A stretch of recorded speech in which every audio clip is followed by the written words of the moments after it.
Hey y'all, my name is Sam Solomon. For those of you who I have not met, I'm a staff designer here at Salesloft. I was one of the first designers hired 7.5 years ago.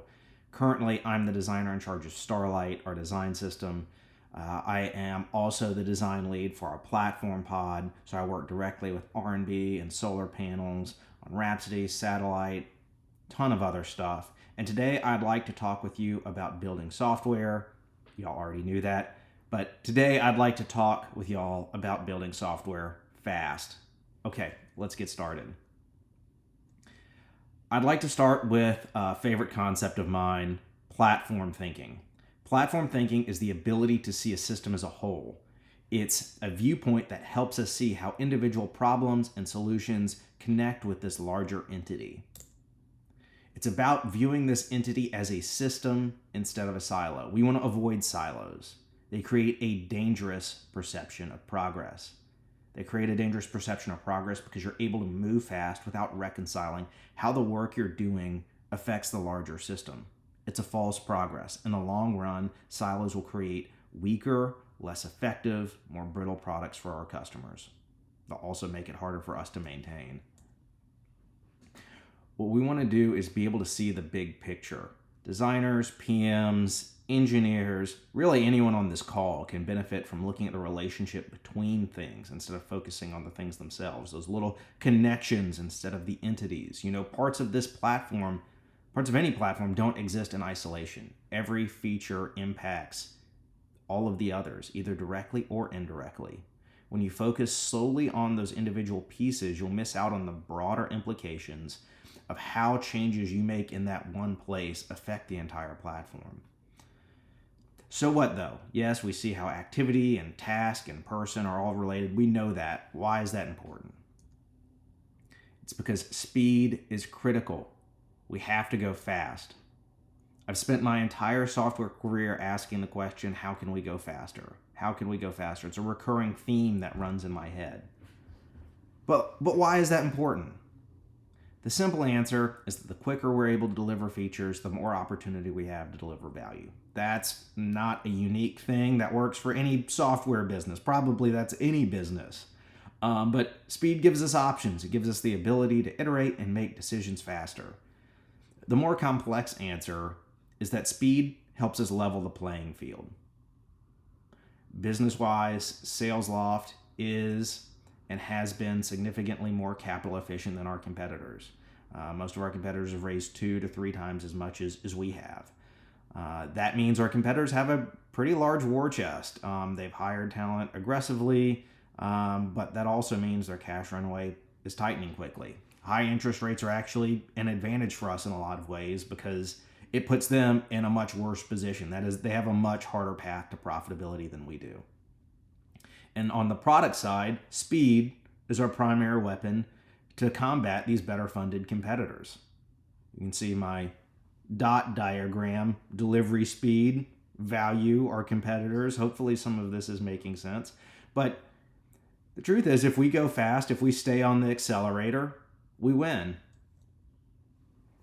I don't get very many opportunities to talk about Auburn football these days, especially just because of football and software. So I'm going to use this opportunity to make an Auburn football analogy.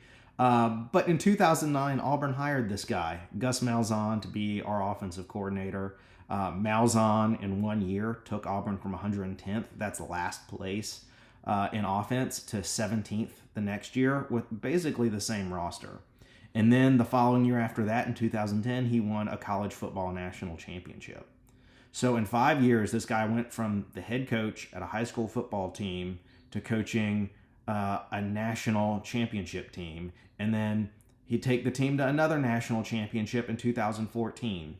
How does that happen? The secret was his play style, which was known as the hurry up, no huddle offense.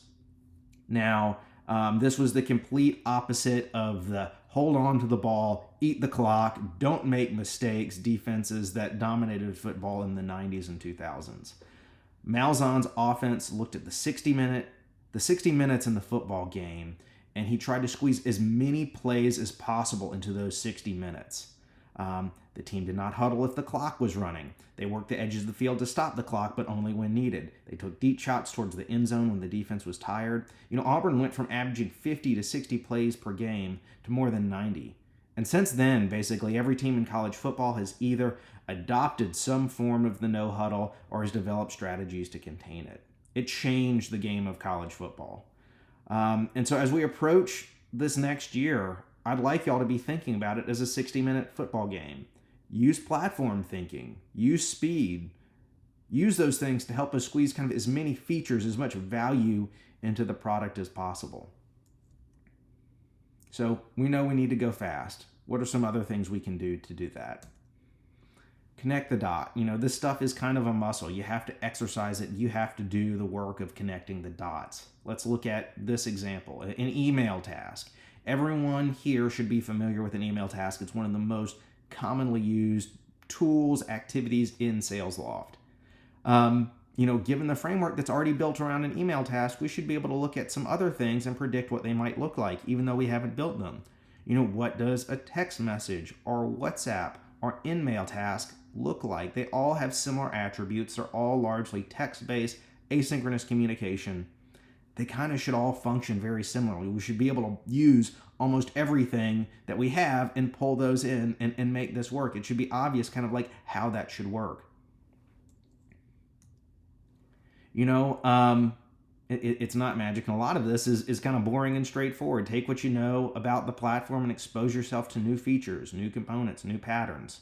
Talk with others about doing the same. Do that over and over and over again, and you'll start to make those connections. Salesloft is big. It's really big. And that means there's always new things to discover. I've been here 7.5 years, and I'm still discovering new things. R&B, my team took over the extension last year. I had no idea how customers were using it, and I've learned a ton. Along with that, R&B started helping with the dialer a few months ago. I thought I knew how the dialer worked. Man, that product is deceptively complex. I had no idea about any of the complexity about it. So there are always, if I'm still finding new things to learn, there are always going to be new things to learn. There's just always going to be something. Now, I don't want to be prescriptive here. I'm not going to say we need to add checklists or processes or a ton of other things to take up your time, because we need to go fast. But I want everyone here to be asking these questions when we're planning software. We can save time by building on top of features, components, and patterns we already have. Can we build this with existing components? Do these patterns exist somewhere else? Does this functionality exist somewhere else? I mean, the worst thing we can be doing right now from a software standpoint is building features that are 90% the same from scratch. Let's not do that. So please be asking yourself these things as you work. The last thing I'd like to leave you with is this idea of individual responsibility, but team execution. None of this is going to work if it's just me or Lenny or Andre or Christian doing this. We all need to be doing this as a team. So let's stop creating silos and start thinking about this as a platform. Let's go fast. Thank y'all.